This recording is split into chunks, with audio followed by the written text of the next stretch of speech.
The real politics itu adalah ya membangun lapisan kelas menengah sebagai mayoritas dari penduduk Indonesia.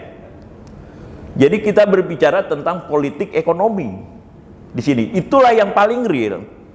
Sepanjang itu tidak bisa diangkat, sepanjang itu yang hidup adalah politik simbolik.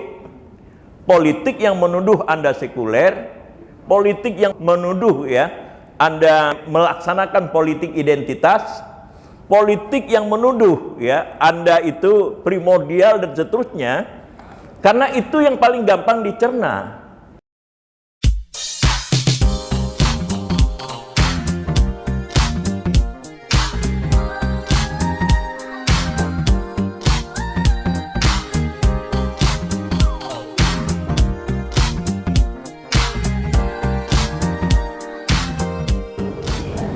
Kangjeng Nabi miyosipun wonten Mekah tanggal 12 dina Isnain taun gajah, ingkang rama asmanipun Said Abdullah. Ayo rame-rame.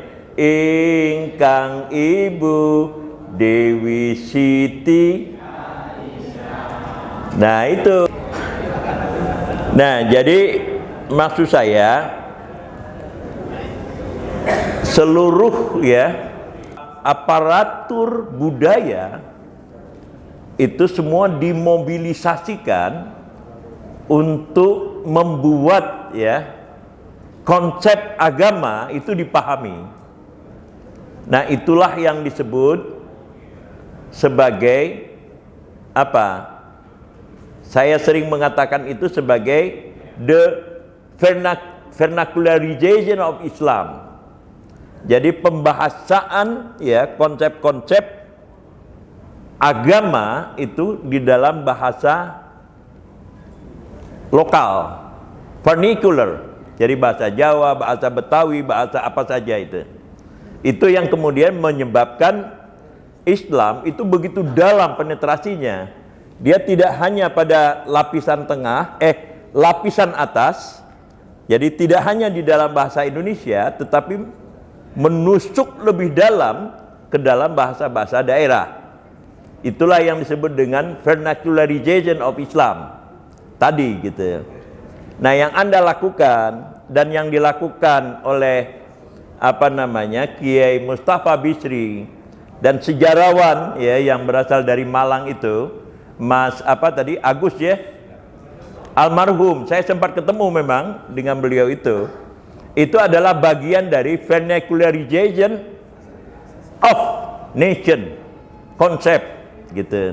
Bagaimana konsep-konsep budaya itu dimobilisasikan untuk memahami tentang bangsa.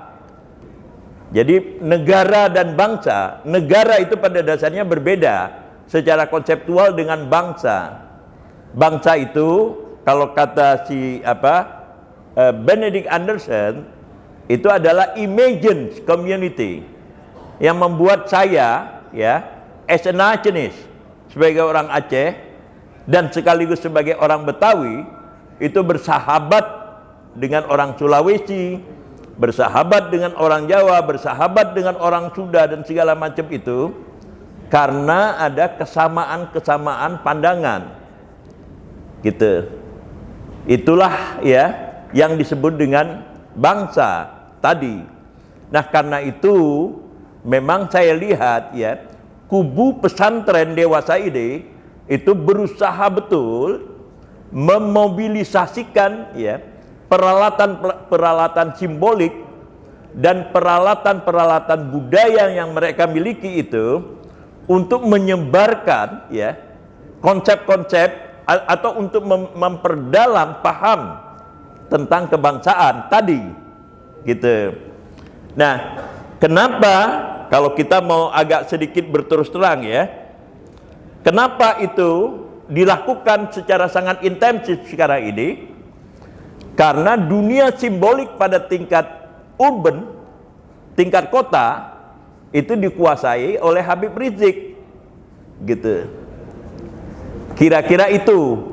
Nah, Habib Rizik itu punya ya ungkapan-ungkapan, ekspresi-ekspresi yang rada berbeda. Rada itu kita pakai bahasa Betawi ya. Rada berbeda dengan apa ya yang berlaku di dunia pesantren. Nah, yang disebut dunia pesantren itu adalah lembaga-lembaga keagamaan, lembaga-lembaga keislaman yang muncul ya, yang ekspresinya itu juga dipengaruhi oleh alam budaya Jawa gitu. Nah, sementara kemudian Habib Rizik dia tumbuh di sebuah alam budaya perkotaan yang di dalam konteks pesantren itu dianggap kurang unggah-ungguh. Begitu kira-kira Lim ya ininya. Nah, sehingga kemudian seakan-akan muncul sebuah persaingan simbolik di antara dunia pesantren dengan dunia di urbanized Islam gitu. Jadi Islam yang hidup di wilayah-wilayah perkotaan yang relatif bersifat individualistik ya, lalu kemudian dengan persepsi-persepsi yang berbeda dan bukan merupakan reproduksi pandangan keislaman dari dunia pesantren. Itu kira-kira yang berkembang sekarang ini gitu. Nah, tetapi secara keseluruhan itu tadi bahwa hanya di Aceh lah sebuah lagu ya etnik itu langsung menyebut Indonesia. Ya abna ana jinsana Indonesia gum minaumi gum undur ila watnigum.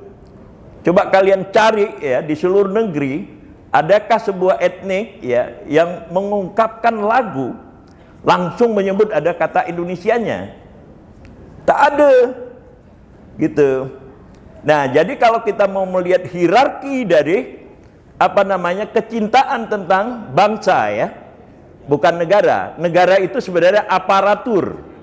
Ya, negara itu adalah aparatur dari bangsa. Tadi maka itu tadi gitu.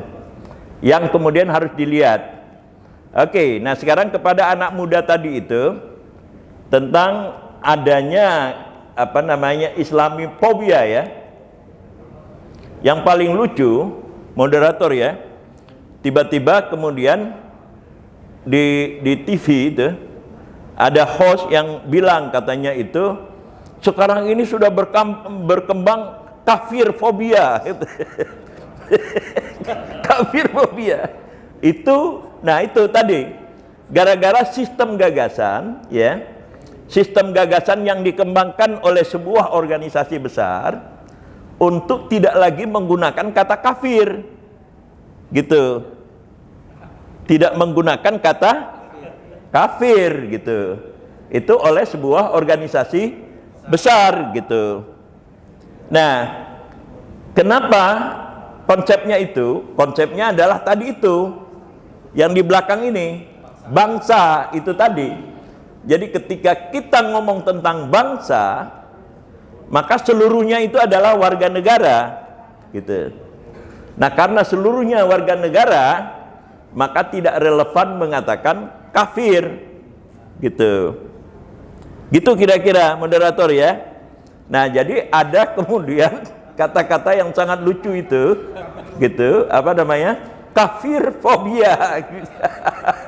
Karena banyak orang mengatakan kafir gitu, sama dengan doa gitu.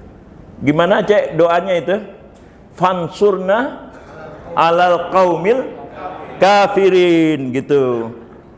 Nah itu konteksnya bagaimana gitu ininya. Karena saya waktu itu berdoa, di samping saya Ulil Absar Abdallah gitu. Nah dia juga ikut berdoa gitu. Diaminkan dong. Fansurna alal qaumil kafirin gitu. Nah, oke, nah jadi ya saya ingin memberikan komentar ya kepada mahasiswa tadi itu bahwa intinya begini. Intinya politik yang berlangsung sekarang ini itu lebih pada tataran simbolik gitu. Jadi pertarungannya adalah pertarungan simbolik, pertarungan konseptual. Salah satu dari bentuk pertarungan konseptual itu adalah suatu usaha dari sebuah organisasi besar untuk menghilangkan kata kafir di situ itu di dalam konteks di dalam pembicaraan tentang kebangsaan, dan itu adalah salah satu wacana gitu atau bagian dari kontestasi simbolik yang berlangsung di tengah-tengah masyarakat. Sementara kemudian dari kalangan lain itu mengungkapkan kata sekuler gitu, sekular itu mereka kelompok sekular, itu juga harus dilihat sebagai kontestasi di dalam dunia simbolik itu. Nah, problemnya adalah ini terutama kepada mahasiswa yang bertanya tadi itu, apakah itu adalah politik yang real dari persoalan kebangsaan gitu. Menurut saya semuanya itu artificial gitu. Semuanya itu artificial. Menarik kata itu tadi kafir misalnya, menarik kata politik identitas dan segala macam, itu adalah politik yang artificial. Politik yang sebenarnya itu adalah politik transformasi kelas ekonomi, dari yang kemudian masyarakat terbawah itu diangkat secara ekonomi menjadi sejajar atau gitu. Ini saya harap Golkar kemudian mengembangkan itu dulu, tapi saya ngomong dengan ketua umumnya. Jadi politik the real politics itu adalah membangun lapisan kelas menengah sebagai mayoritas dari penduduk Indonesia. Jadi kita berbicara tentang politik ekonomi di sini. Itulah yang paling real. Sepanjang itu tidak bisa diangkat, sepanjang itu yang hidup adalah politik simbolik. Politik yang menuduh Anda sekuler, politik yang menuduh Anda melaksanakan politik identitas, politik yang menuduh Anda itu primordial dan seterusnya, karena itu yang paling gampang dicerna. Sementara mengangkat misalnya 70% dari penduduk Indonesia dari 200 berapa? 270 juta penduduk Indonesia, teng. Siapa lagu siapa itu? Ramai Rama Jadi dari 270 juta penduduk Indonesia itu, kalau kita angkat 70%-nya, itulah kemenangan politik bangsa yang paling besar. Tetapi sekarang kita sangat terikat dengan politik simbolik. Nah, politik simbolik itu sangat mudah memecah belah semua itu tadi gitu. Itulah yang kemudian difikirkan oleh Ika Luin wilayah DKI. Tetapi sebelumnya itulah yang kemudian harus diangkat oleh Aceh sebagai ketua umum Ika Luin gitu. Dan disinilah peranan dari IAIN. Nah, jadi usul saya pertama-tama adalah kepada Aceh untuk membicarakan politik yang real itu tadi gitu. Politik yang real itu adalah politik kekaryaan. Bukan karena Aceh dari Golkar Sepanjang kita tidak mampu membangun politik kekaryaan, maka yang kemudian berlangsung adalah politik simbolik gitu. Maka terpaksalah misalnya Puan Maharani pergi ke kalangan Islam dengan pakai kerudung gitu. Maka kemudian pemilik MNC, siapa namanya, Haritanu, pergilah ke pesantren dengan memakai kopiah haji pakai sorban yang kemudian dicium tangannya oleh santri, gitu. Yang kita jual itu adalah ya kekayaan simbolik dan dibeli oleh para oligarki, gitu.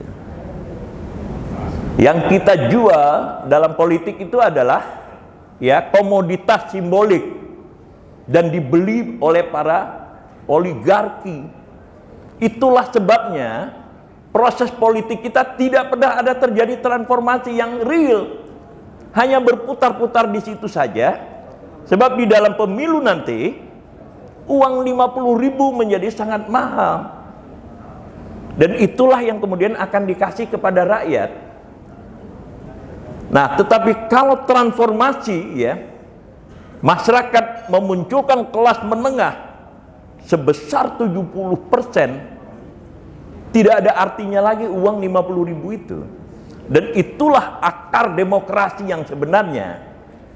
Jadi bukan kemudian merubah atau mencabut nama kafir di dalam percakapan, bukan mengatakan ya bahwa agama itu cocok dengan demokrasi atau tidak, tetapi adalah mengembangkan sebuah program ya perubahan struktural dari struktur masyarakat itu ke arah kemandirian secara ekonomi. Itulah tugas dari partai-partai politik, gitu. Nah, kita ini semua harus berkopiah, kan? Harus memakai jilbab. Dulu anak IAIN nggak ada yang pakai jilbab ya, waktu saya kuliah dulu ya. Dan seterusnya itu masih pada tataran simbolik, karena itu yang paling gampang diomongkan pada tingkat publik di dalam aktivitas-aktivitas politik, gitu.